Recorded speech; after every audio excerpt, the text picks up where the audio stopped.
It's Saturday morning, January the 3rd. Thanks for waking up with us here on Spectrum News 1. I'm meteorologist Robert Suhr. Now that we're into January, we have seen all sorts of historical extremes across the tri-state. It's been as hot as 78 degrees, January of 1943, but we saw a temperature back in 1886, 26 below zero. That is crazy cold. Over 20 inches of rainfall, 1937, and look at January 1948, just about 2 feet of snow.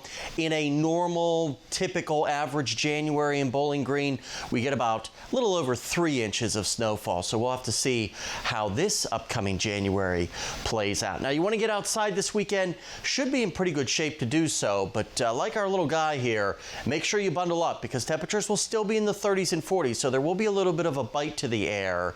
And unfortunately, if you're a snow lover, bad news for you here. We're not expecting any snowfall here as we get into next week. In fact, temperatures Monday and beyond are really going to warm up, which you'll see in the extended forecast here coming up. We do expect skies to slowly clear throughout the day, and we'll see a lot of sunshine in here right before the sun sets. Notice by 11 o'clock, we're still dealing with plenty of clouds, but off to the northwest, here comes that clearing line blasting its way through, so that I would say anytime after 3 o'clock or so, we should see widespread clear skies continuing after sunset. I think once we get on the other side of midnight, we'll start to see some higher clouds working their way back in, and we'll see some high cloudiness for the first half of our Sunday before thicker cloud cover starts working its way in for the second half of the day on Sunday. Not a bad day today, mid-40s, no rain chances. Could there be a stray flurry or sprinkle this morning? Yes. Probably along and north of the Ohio River would be the best chance for that, but most of us will see nothing at all. As you see, temperatures lower to mid-40s across the area.